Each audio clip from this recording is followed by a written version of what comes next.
Que bom que você está aqui. Que bom que você escolheu estar aqui nessa noite.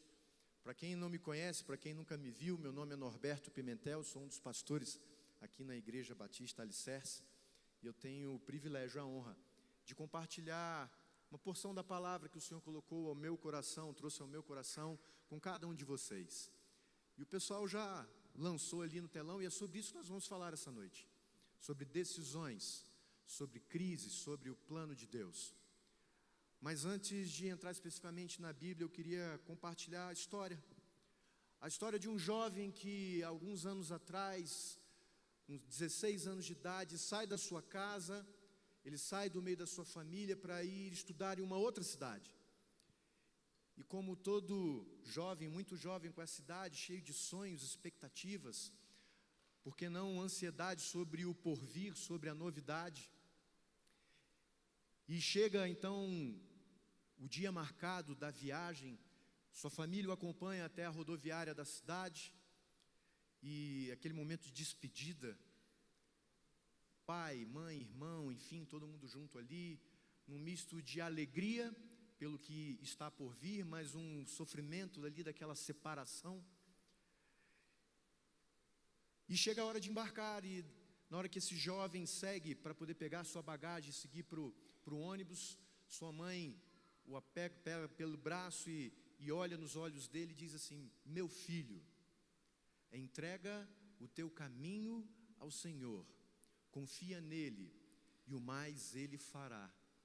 Não se esqueça disso. Esse jovem guarda essa orientação da sua mãe, esse recado da sua mãe, e segue entrando no ônibus onde seu pensamento voa anos à frente, planos, construções de como será o futuro e como será a vida. E ele chega na cidade de Pirassununga, onde fica a Academia da Força Aérea. Naquele lugar, naquele estabelecimento, ele começa toda uma adaptação àquela vida militar, àquela rotina militar. Temos alguns militares aqui na igreja e alguém que já passou também pelo serviço militar sabe como é que é, horários, regras, hierarquia, disciplina, tomar conta, né, do seu uniforme, passar o uniforme, tomar conta do quarto, enfim. E ele vai se adaptando e ele vai se ambientando aquilo, daqui a pouco começam outras instruções mais específicas, salto de paraquedas, acampamento, tiro com armas e tal, mas o que o coração daquele jovem pulsava era pelo voo, porque o sonho dele era ser piloto de caça, cortando os céus do Brasil, pilotando aeronaves de caça. E eis que no segundo semestre daquele ano começam essas instruções, vem a primeira, vem a segunda, vem a terceira e vai progredindo e as coisas vão indo bem, até que chega a última instrução de voo, ou a prova de voo, que na linguagem da aviação, como tem muita coisa de inglês envolvida, se chama de cheque, né? Então chega o cheque de voo, para saber se aquele rapaz ele estava apto, se ele aprendeu tudo certinho. E o cheque começa. Primeiro exercício, segundo exercício, tudo sendo avaliado e tal, até que chega já para o final da missão, o exercício de pane simulada. Afinal de contas, o avião é uma máquina e às vezes ela pode dar problemas. Então tem que treinar a pane. Enfim, o instrutor comanda a pane e aquele jovem começa a fazer os procedimentos, mas já no final, bem próximo do pouso, algo começa a acontecer de anormal na aeronave. E segundo o protocolo, segundo as regras, a doutrina, para aquele exercício, você deveria chegar no ponto X de curva, na altura Y. E ele percebe que o avião começa a afundar muito mais rápido do que o normal e que essas duas variáveis, elas não iam se encontrar. Eu ia chegar na altura X, mas não ia chegar no ponto X de curva. Na altura Y ia chegar no ponto X. E agora, o que fazer? Vou esperar a altura? Vai esperar o ponto? E naqueles segundos que pareciam infinitos, aquele jovem tenta decidir o que seria o melhor a fazer. E ele escolhe fazer a curva na altura, achando mais seguro, achando melhor. E termina o procedimento e vai, faz mais algumas manobras, o voo termina. E no momento do debriefing, que é o encerramento da missão, o o instrutor começa a preencher a ficha. Item 1, ok, item 2, ok, item 3, muito bom, isso aqui muito bom, e ele vai item por item, até que ele chega naquele item da pane simulada. Ele pula aquele item. O coração daquele jovem dá uma acelerada. Caramba, o que está acontecendo?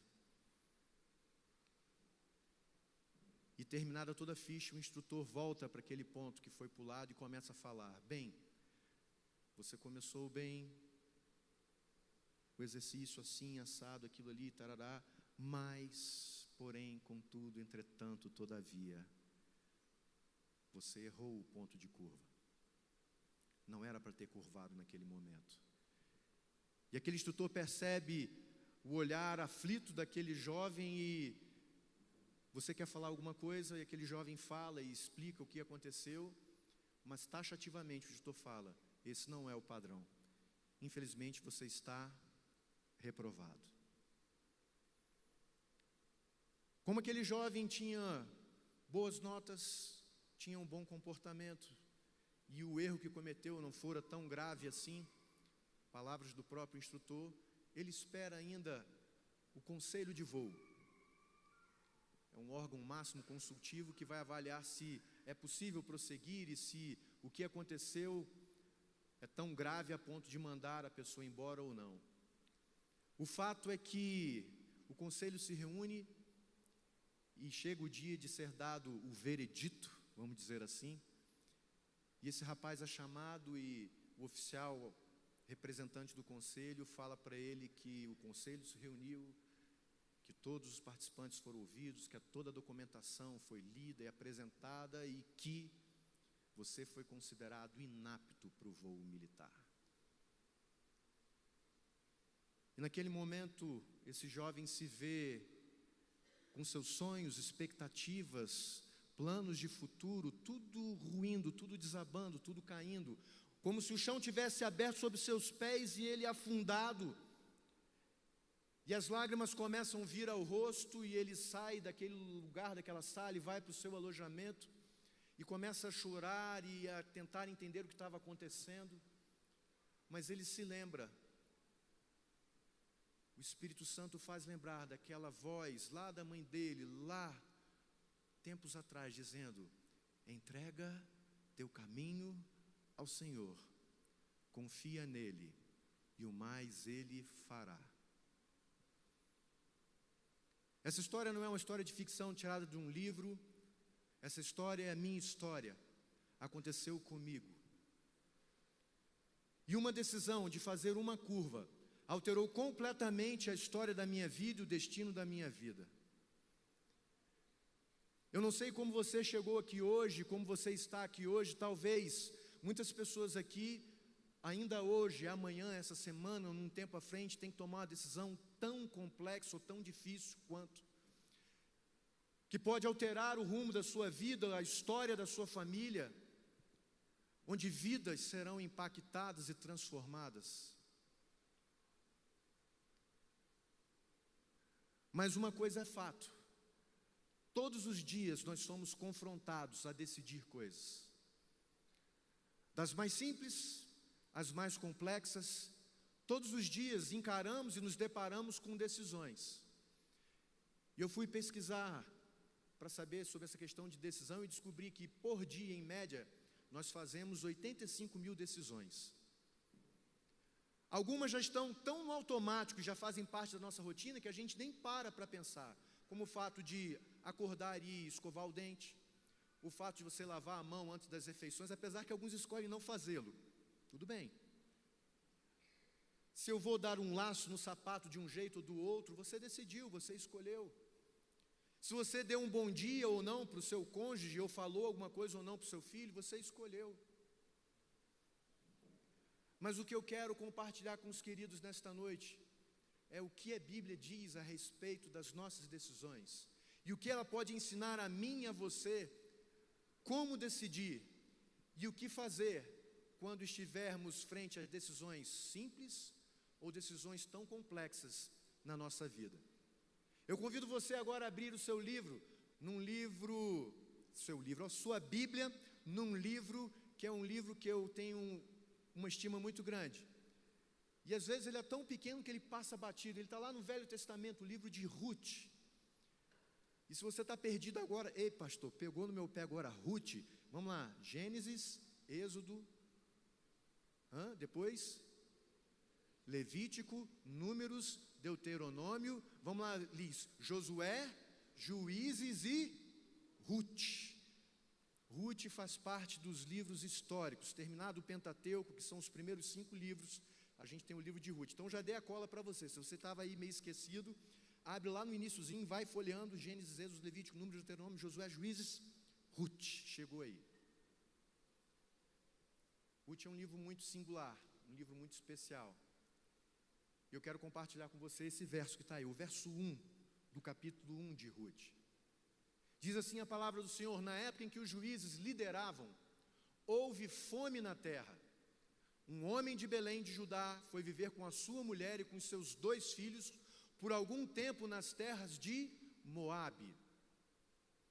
E a partir desse texto, 3 reflexões eu quero trazer para vocês. A primeira delas tem a ver com decisão. A segunda dela tem a ver com crise. E a terceira dessas lições, tem a ver com um plano ou planos para as nossas vidas.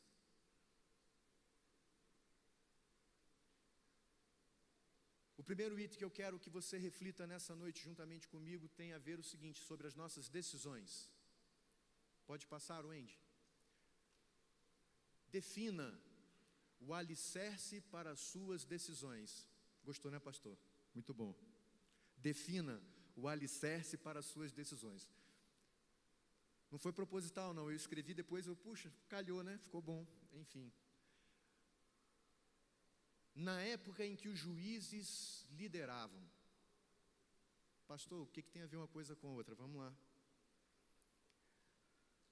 O autor de Ruth começa situando em que momento, em que contexto, toda a história que segue nos próximos 3 capítulos, capítulo 1, 2, 3 e 4 de Ruth, o que vai acontecer. E naquela época quem governava Israel, quem liderava Israel eram os juízes, homens e mulheres que Deus levantou em diversos momentos da história, e esse período foi mais ou menos de 220 anos, para livrar o povo de várias situações. Calma, eu não entendi. Livrar o povo é o que tinha acontecido um pouquinho antes da época dos juízes. Josué, o sucessor de Moisés, ele vai com o povo e vai conquistando a terra de Canaã, expulsando os povos que estavam lá, derrotando vários inimigos que se levantaram, e à medida que eles vão conquistando a terra, o povo vai se sedimentando, até que chega um momento em que Josué, já bem velhinho, já perto de morrer, ele conclama o povo para uma renovação de aliança, e diz ao povo: olha, nós estamos aqui, nós conquistamos a terra, vocês ainda têm trabalho a fazer, nem tudo ainda foi conquistado, ainda faltam alguns pedaços de terra a serem conquistados, mas Deus quer que vocês renovem a aliança com Ele. Hoje aqui está diante de vocês o Deus de Israel, o Deus que nos trouxe até aqui, e vocês têm aí os deuses desses vizinhos. Não sei qual a decisão que vocês vão tomar, mas aquele verso famoso: eu e a minha casa serviremos ao Senhor. E é nesse contexto, logo após a morte de Josué, que começa o período dos juízes. E o povo até começou bem, mas o tempo vai passando e eles vão se relacionando com os povos vizinhos e deixam de conquistar outras terras e deixam de cumprir o plano de Deus para a vida deles e vão aos poucos se amoldando aos costumes, aos valores, aos deuses daqueles povos e começam a entrar numa espiral de decadência. A cada tempo que passa, o povo vai se corrompendo cada vez mais. Deus manda a crise, Deus manda o juízo, para ver se eles acordam e eles reagem. Mas no momento da crise, eles se lembram de Deus. Ai meu Deus, por que isso está acontecendo? E Deus vai e levanta um homem, uma mulher, um juiz, para libertar o povo. As coisas voltam ao normal e está tudo bem, está tudo ótimo, está tudo maravilhoso. E parece que as coisas vão voltando de novo no automático. E o povo vai esquecendo de Deus. E aí outra crise vem, um libertador é levantado, o povo se volta para Deus, mas cada estágio desse de regresso aos costumes, parece que a coisa só vai piorando. E se você tiver a curiosidade de ler o livro de Juízes, você vai ver uma fórmula que toda hora se apresenta. Naqueles dias não havia rei em Israel, e cada um fazia o que era bom aos seus próprios olhos. Você vai ver isso nos primeiros capítulos de Juízes, no meio do livro e no final do livro. Mas espera aí, pastor, como assim? Não havia rei em Israel? Ué, mas se Deus estava com eles, se Deus deu ordem para o tabernáculo, construiu o altar e Deus estava tabernaculando, habitando entre o povo, Deus era o líder, Ele era o rei daquele povo. Só que o povo começou a olhar para fora, começou a olhar para o lado, e não mais tinha Deus como centro e como referência de suas vidas, e começou a praticar coisas que os povos estavam praticando. A coisa ficou tão feia, que quando você olha o final do livro de Juízes, o povo estava começando a praticar atos semelhantes aos praticados em Sodoma e Gomorra, e que levaram aquela cidade à destruição. Israel passa por uma guerra civil que quase aniquila toda uma tribo. Pastor, isso está na Bíblia? Está na Bíblia. Leia. E o que eu acho fantástico da Bíblia é que ela não esconde, ela não tapa o sol com a peneira, ela mostra a realidade nua e crua de como o ser humano ele pode ser quando ele obedece e se sujeita a Deus, e proezas e maravilhas e coisas extraordinárias podem acontecer, mas também ele revela a verdade de quão terríveis e quão abomináveis nós podemos ser quando nos distanciamos de Deus. E é exatamente aí, nesse contexto, em que essa família se encontrava. Não havia rei, não havia líder, não havia quem dissesse o caminho, e cada um fazia o que era bom aos seus próprios olhos.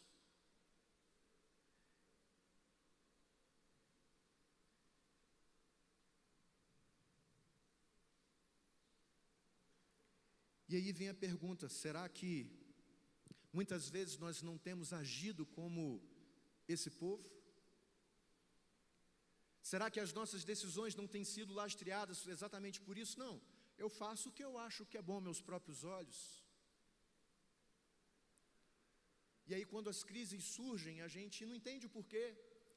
Quando as adversidades se levantam, muitas delas como consequência das nossas próprias ações e decisões, a gente não consegue entender o porquê. Mas o que eu quero trazer a você nessa noite, eu quero confrontar a você, é dizer uma realidade que devia estar pulsando nos nossos corações. E quantas vezes nós entramos no piloto automático nas nossas rotinas e queremos dirigir as nossas vidas, nós esquecemos. Ei, você não é daqui. Vou repetir, você não é daqui. Como assim, pastor? Nasci em Brasília, moro em Brasília, você está falando, não, você não é daqui.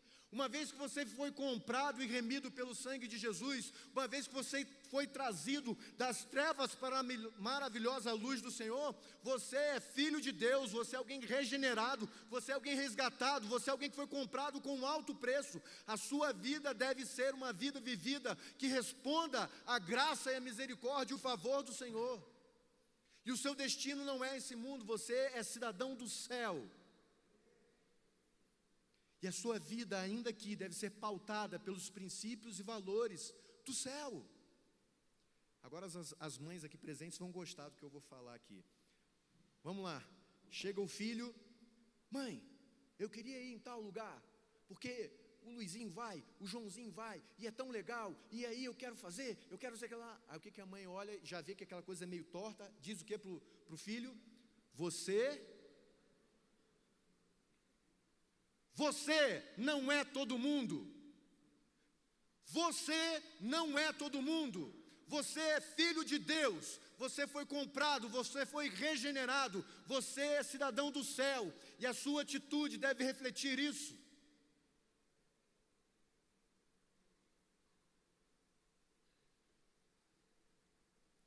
Isso me lembra o versículo de Jesus dizendo: aquele que ouve as minhas palavras e as pratica, é como o homem sensato que construiu a sua casa sobre a rocha.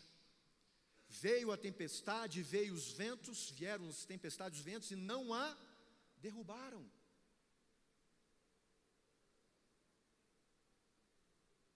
Onde você está alicerçando a sua vida?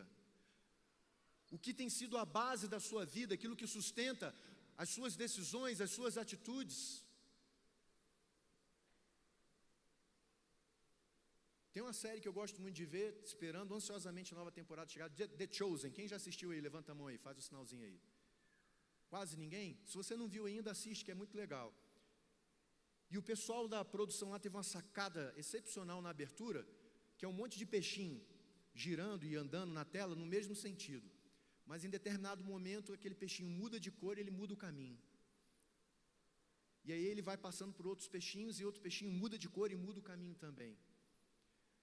De uma forma bem sutil e inteligente, ele está dizendo: ei, quando você encontra Jesus, você vai viver contra a correnteza. Está todo mundo indo para lá, para a beira do precipício, para o inferno, para a destruição. E você teve um encontro com Jesus, ele está te levando para a vida. E tem peixe vindo, e você está indo para cá, e você vai falando com eles, e você está indo no sentido oposto. Você não é daqui. Você está aqui, mas isso aqui não é o seu destino final, essa terra não é o seu lar. Isso me faz lembrar de uma música, olha que alegria.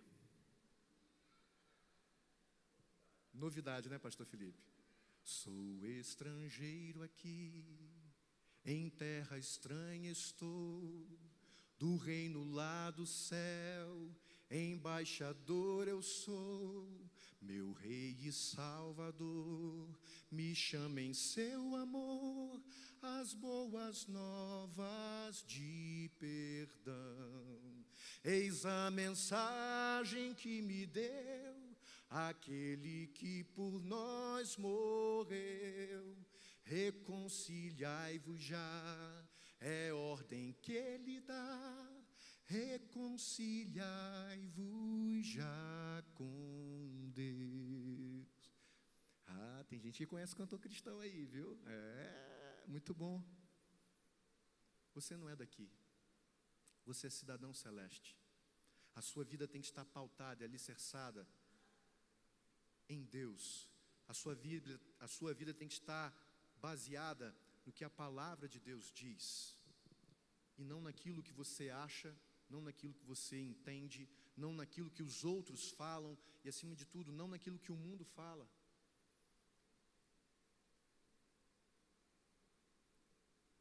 Quando a gente olha as coisas que esse mundo tem falado, e tem apregoado, e tem colocado como certo, ou às vezes até como politicamente correto, a gente olha para isso tudo e olha para a Bíblia, eles estão em choque, em confronto. E sabe, quantas vezes nós cedemos e nós baixamos a nossa guarda e aceitamos isso como se fosse verdade, como se fosse algo que pode dar uma solução para nós, e não vai, não vai. Só o Senhor tem palavras de vida eterna para a minha vida e para a sua vida. Só Ele sabe aquilo que nós precisamos e que nós necessitamos para viver e ter uma vida plena. Olha só, Romanos 12:2, o que diz o apóstolo Paulo, aqueles crentes, e isso fala a nós até hoje: não imitem o comportamento e os costumes deste mundo, mas deixem que Deus os transforme por meio de uma mudança em seu modo de pensar, a fim de que experimentem a boa, agradável e perfeita vontade de Deus. Esse é o chamado para a minha vida e para a sua vida, viver a boa, agradável, perfeita vontade de Deus. No Antigo Testamento, profetas vão dizer que Deus é que sabe o caminho, Ele tem planos de paz para a minha vida e para a sua vida. Basta que a gente obedeça, basta que a gente se sujeite, basta que a gente elimine o orgulho e não sejamos homens e mulheres de dura cerviz, que não baixam a cabeça, mas que querem manter a pose e o status. Não, eu estou certo e não estou nem aí.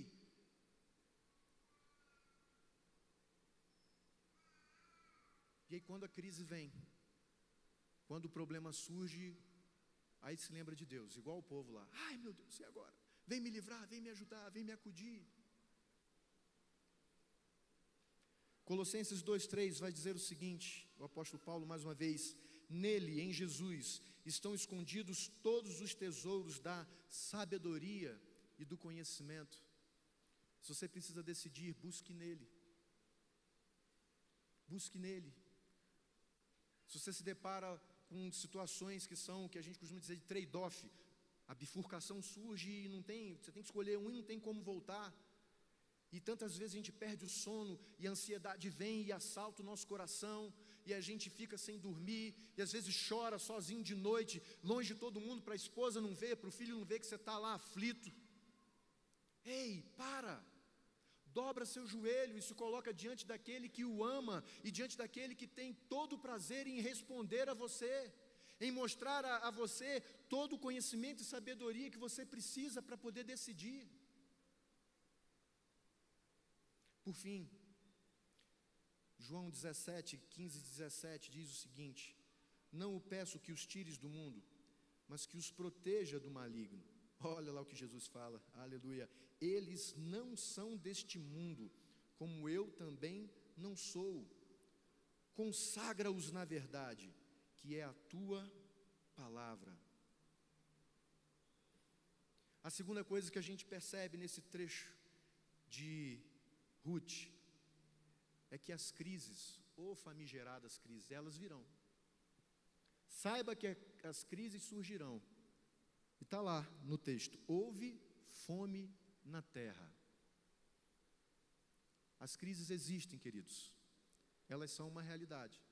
Desde que o homem pecou, se rebelou contra Deus, o pecado transtornou a perfeição que havia e passamos sim por dificuldades. E é fato que muitas delas não fazem o menor sentido, como a gente vai ver aqui agora. Se você olhar um pouquinho mais à frente nesse próprio texto, você vai ver que essa família que ele fala, o chefe da casa com sua esposa e seus 2 filhos, eram de que cidade? Alguém lembra aí? Pode colar na Bíblia, não tem problema não. Esse pessoal era da onde? Ninguém? Oi, gente. Oi, estou aqui. Essa família era da onde? Muito bom, Belém. Obrigado, Senhor. Alguém está ouvindo? Amém. Belém. Belém não é só bonitinho para cantar a música de Natal, não. Belém tem um significado muito bacana. Belém, em português, no hebraico, Bethlehem, significa casa do pão. A crise foi tão severa, a crise foi tão aguda, que faltou o pão na casa do pão.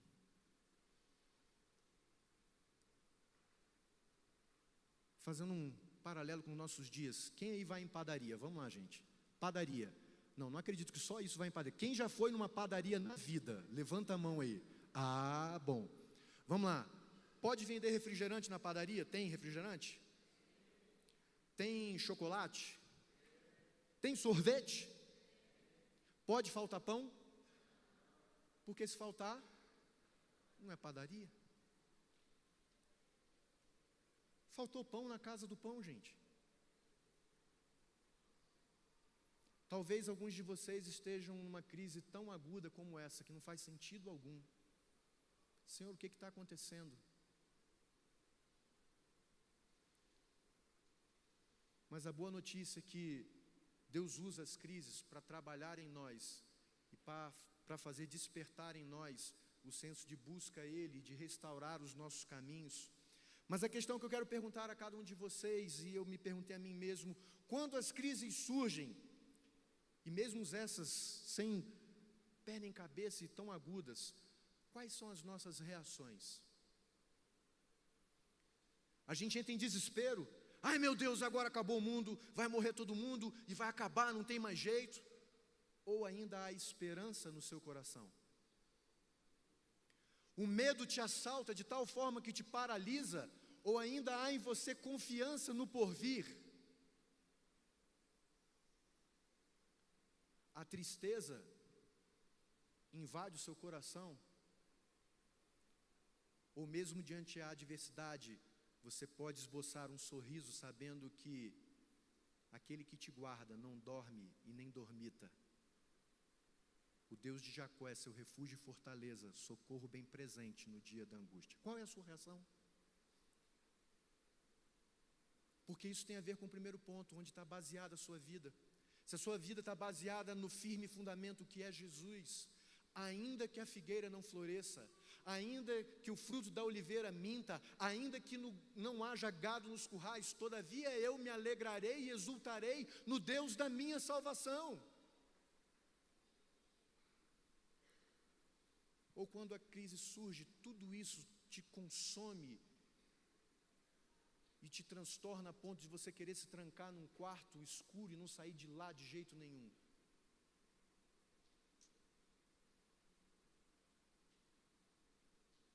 Há Deus que está com você, há um Deus que não te abandona, há um Deus presente, um Deus que é real, um Deus que no dia mais negro da minha história, não permitiu que eu me prostrasse, que eu caísse, mas me manteve de pé. E só para fechar a história que eu iniciei, a minha história não termina ali, não. Anos depois eu faço um concurso e passo no Corpo de Bombeiros, hoje sou oficial do Corpo de Bombeiros há 27 anos. Deus é bom. E Ele me surpreende mais ainda. Aquele menino que queria voar, singrando os céus aí dentro de uma aeronave, hoje é piloto do Corpo de Bombeiros, e quando vocês veem um avião aí na época da seca, indo para cima e para baixo, jogando água em cima do fogo, eu sou um maluco que estou lá dentro. Você pode dar um amém? Eu não sou melhor nem pior do que vocês, queridos. Eu sou tão humano quanto, tão carente da graça de Deus. Miserável homem que sou, quem me livrará do corpo dessa morte?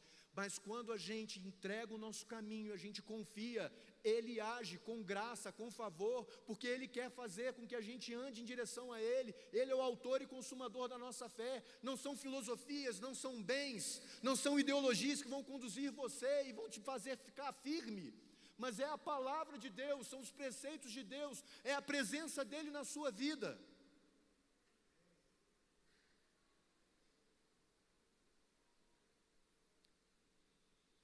Momentos de escassez, meus caros, testam a nossa fé e a nossa confiança em Deus.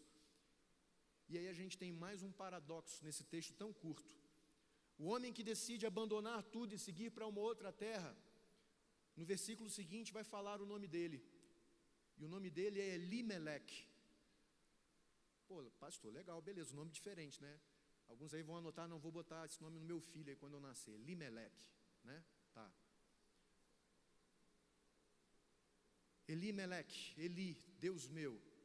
Melec, rei. Elimelec, meu Deus é rei.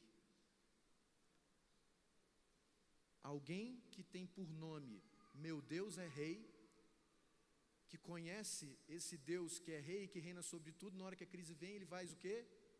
Ele foge. E aí quando eu era pequeno e gostava de ler essas coisas, eu entrava em choque, sabe? E às vezes eu falava, Deus, manda um raio e mata esse povo, porque o povo miserável, o Senhor faz milagres, o Senhor acontece, o Senhor provê, e esse povo dá as costas, reclama, foge, não obedece. E aí certa feita, numa dessas minhas leituras, o Espírito Santo olhou, sabe, meu filho, esse povo é você. E eu tomei uma lapada tão boa, porque nós aqui cantamos, e ajoelhamos, e levantamos as nossas mãos, não tem nada errado disso, não tem nada errado disso. Mas a nossa memória ela é tão falha, que no primeira crise, no primeiro despontar de algum problema, a gente esquece rapidinho que Deus é rei.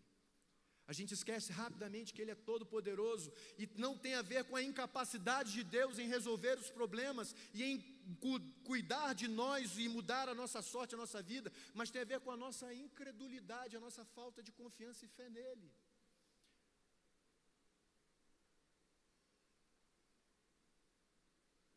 Haverá dias difíceis, sim, meus queridos, para mim e para você. Pastor, você é profeta do caos, vira essa boca para lá, não.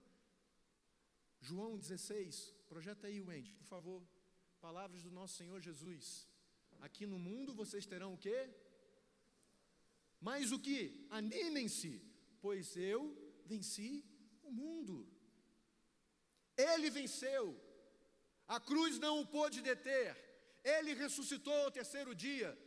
E se Deus entregou o seu Filho, seu único Filho por nós, como não dará em Cristo Jesus todas as demais coisas? Então, meu querido, minha querida, não desanime, Não fique prostrado, mas erga-se em fé, em confiança, olhando para Jesus, que é o autor e consumador da sua fé. Olha o que o apóstolo Paulo diz em Filipenses 4,19. Aleluia, o meu Deus suprirá algumas, nenhuma. O que está escrito lá? Não ouvi, gente.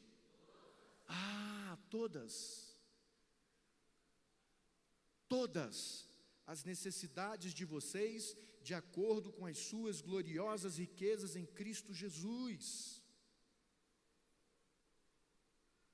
Esse Deus não o deixou abandonado à própria sorte, não, Ele quer andar com você, Ele quer viver com você, Ele quer fazer parte das suas decisões, das mais simples, as mais difíceis, das mais triviais, as mais complexas. Ele quer estar com você, ao seu lado, a cada dia. Paulo vai dizer assim ainda a Timóteo: por essa causa também sofro, mas não me envergonho, aleluia, porque sei em quem tenho crido, e estou bem certo de que Ele é poderoso para guardar o que lhe confiei até aquele dia. E aí, me lembram do hino do cantor cristão: mas eu sei em quem tenho crido, estou bem certo que é poderoso para guardar o meu tesouro até o dia final.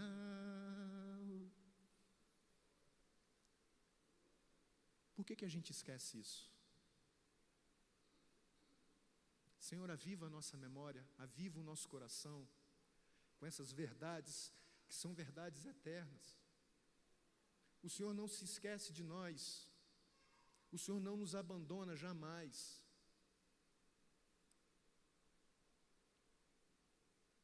Por fim, queridos, sobre planos. Qual o plano? Fuga ou fé? Um homem de Belém de Judá foi viver com a sua mulher e com seus 2 filhos por algum tempo nas terras de Moabe.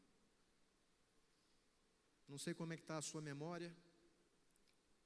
Elimeleque, o homem cujo nome significa meu Deus é rei, que mora na casa do pão, ele simplesmente resolve ir para Moabe. O povo que carrega esse nome é descendente de um homem que tem esse mesmo nome, Moabe. E esse homem nasceu fruto de um incesto. Pastor, está lá, está na Bíblia. Esse homem, Moabe, que deu nome a esse povo, ele é neto de Ló. Ló, sobrinho de Abraão, que fugiu de Sodoma e Gomorra. 2 anjos foram lá resgatar ele e sua família, junto com ele, a sua esposa e 2 filhas. E a esposa olhou para trás e olhou para trás e se deu mal. A mulher de Ló virou uma estátua de... vocês estão sabendo, muito bom. Quem tem filho aí pequeno e quem já tem os juniores aí, ouviu muito isso, né? Enfim, isso aconteceu. Ló e suas filhas fogem, a mulher vira estátua de sal, eles vão parar num vilarejo chamado Zoar, ficam um tempo lá e depois vão para uma caverna morar. Escolheram isso. O tempo vai passando, eles estão lá na caverna, e aí as 2 filhas de Ló, uma olha para a outra e fala: nosso pai está ficando velho, e a gente está isolado aqui nessas montanhas, ele vai morrer e a nossa família vai acabar, não vai ter descendência, não vai ter nada. E olha a ideia brilhante das meninas: vamos fazer o seguinte, a gente vai embebedar nosso pai, encher a cara dele de vinho, ele vai ficar lá, todo lá, e a gente vai deitar com ele. E aí a gente vai ficar grávida e a gente vai manter. Gente, e aconteceu. Num dia, a mais velha vai, faz isso, embebeda o pai, dorme com o pai, fica grávida, nasce um menino chamado Moabe. Dias depois, a irmã mais nova vai, faz a mesma coisa, tem relações, embebeda o pai, tem relações com o pai, e tem um filho chamado Ben-Ami. O menino Moabe dá origem a esse povo, chamado Moabe. Um povo que bagunçou, desgraçou com a vida de Israel. O que eles puderam fazer para atrapalhar, atrapalharam. Quem lembra da história lá de Moisés, de Balaque e Balaão? A mula de Balaão, a mula que falou? Balaque era rei de Moabe. Moabe seguia 3 divindades que só a misericórdia divina. Astarote, deusa de fertilidade. Baal, deus da fertilidade. Isso aí induziu o povo a se promiscuir, a ter atos de prostituição cultural com as sacerdotisas dos templos dessas divindades, né, como uma forma de alcançar o favor desses deuses para ter colheitas e fertilidade no gado. E tinha um outro deus que eles seguiam, que era o deus Quemos, ou Camus, que é o deus da guerra e que exigia sacrifício humano. Aí quando você olha os princípios de Deus para o seu povo, a sua aliança, e você olha o que esses povos praticavam, estava tudo ajustadinho, casava, estava andando tudo certo, sim ou não, gente? E esse homem vai para onde? Vai para Moabe. Meu Deus, o que esse cara vai fazer em Moabe? Ele não é de lá, não tem nada a ver a vida dele lá em Moabe. E quando a gente olha o texto, o mais engraçado é que o verbo que usa que ele vai lá, e aí traduzido há algum tempo, esse era o intuito realmente dele. O texto dá a intenção de que ele ia lá só para fugir daquela crise e voltar.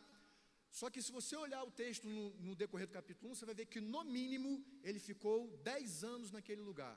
Porque os filhos dele foram com ele, os filhos casaram.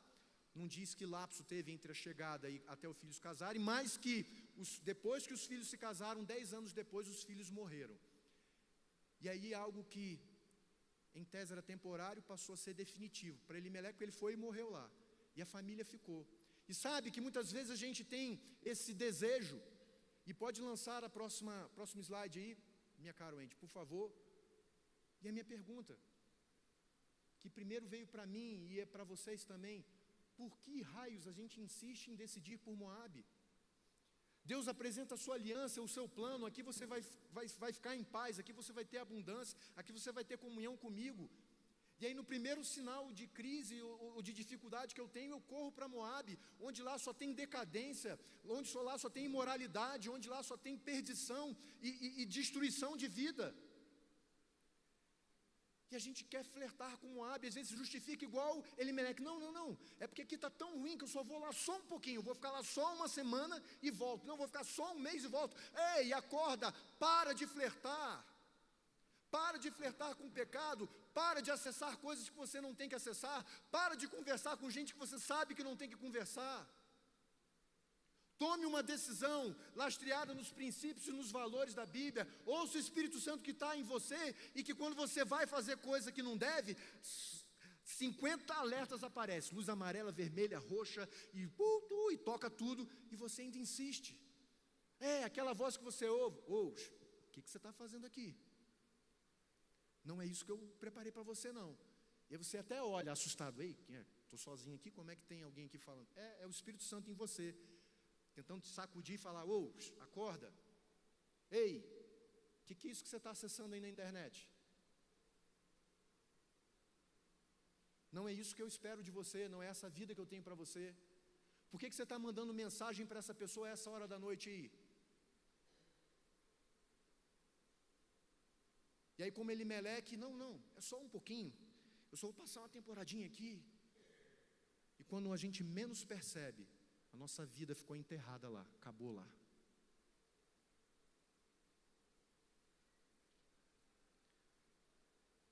Queridos, onde está baseada a sua vida? Qual é o fundamento dela? As crises, elas virão. Tenha certeza disso. E quando elas aparecerem, qual será a sua atitude ou qual será a sua ação? Vai ser fugir ou se manter em fé? O Salmo 37:5 é o versículo que eu citei, que minha mãe falou para mim e que isso ecoa em minha mente e em meu coração. Sempre, quando algum desafio surge, quando alguma dificuldade desponta, eu lembro dessas palavras de vida: entregue o seu caminho ao Senhor, confia nele e ele agirá. Provérbios 3:5-6 também é um outro versículo que nos confronta e nos desafia, e diz assim: confie no Senhor de todo o coração, e não se apoie no seu próprio entendimento, reconheça a Deus em todos os seus caminhos, e ele endireitará as suas veredas. Por fim, o apóstolo Paulo vai dizer: portanto, não olhamos para aquilo que agora podemos ver, em vez disso, fixamos o olhar naquilo que não se pode ver, pois as coisas que agora vemos logo passarão, mas as que não podemos ver durarão para sempre. Esse é o nosso desafio, queridos. Viver uma vida baseada em Deus. Ele é a rocha, Ele é a pedra angular, Ele é o sustentáculo da nossa vida. Sabedores sim que crises virão, mas que por fé eu posso caminhar e seguir em frente. E aí eu quero deixar a nossa última frase. Pode passar, Wendy, obrigado. Alicerçado em Cristo, mesmo em meio à crise, tome a decisão de viver por fé, seguindo o plano de Deus. Essa exortação que o Espírito Santo quer trazer ao meu coração, ao seu coração.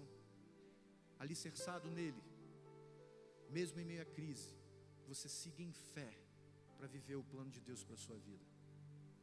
Eu quero encerrar essa mensagem cantando um cante contigo, e que essa seja a sua oração cantada nessa noite, dizendo para Deus: Senhor, eu quero viver em fé, não importa o amanhã, não importa o que venha, as ondas podem parecer grandes, mas eu sei que o Senhor está comigo no barco, e com o Senhor eu posso vencer. Não se trata da nossa capacidade, meu querido, minha querida, mas se trata da nossa dependência e obediência para com Ele. Você pode cantar comigo? Cada vez que a minha fé é provada, Tu me dás a chance de crescer um pouco mais.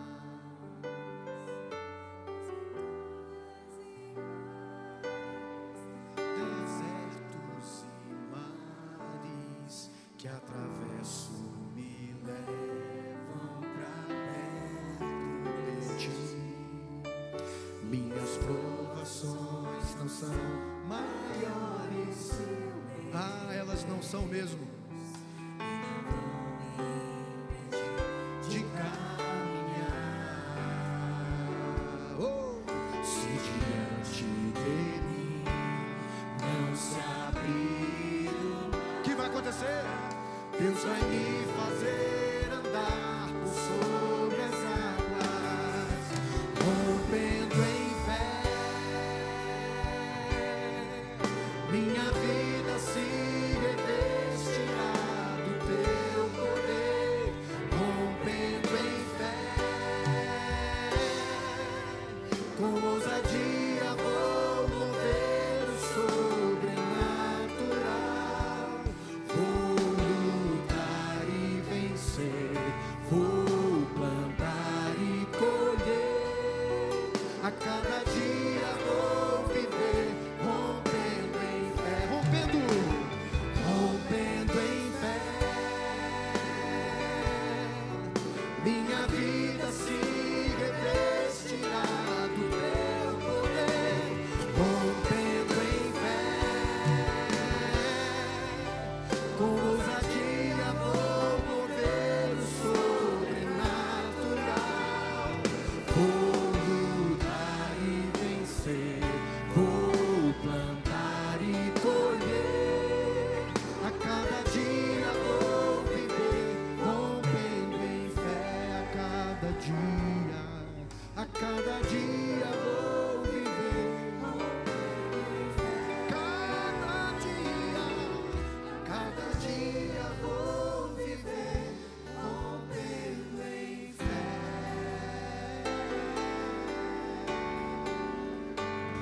Aleluia. Senhor Jesus, essa é a nossa oração. Ajuda a gente a guardar essas verdades em nosso coração. E não somente a guardar isso, mas a viver isso a cada dia. Eu sei que não é fácil. Tantas são as pressões, tantas são as coisas que às vezes nos querem empurrar para sentido de Moabe. Mas nos ajuda, Pai, a caminhar no sentido contrário e mesmo diante das dificuldades, adversidades, permanecermos firmes na casa do pão, entendendo que o Senhor é o pão da vida, O Senhor é o pão vivo que desceu do céu e só o Senhor tem palavras de vida eterna. Eu abençoo a cada um desses queridos e queridas que aqui estão nessa noite. Eu peço agora que o Senhor os abençoe, que o Senhor os guarde, que o Senhor faça resplandecer o seu rosto sobre cada um deles, e que tenha misericórdia de cada um. Que o Senhor sobre nós levante o seu rosto e nos dê a paz. Uma boa semana. Deus os abençoe.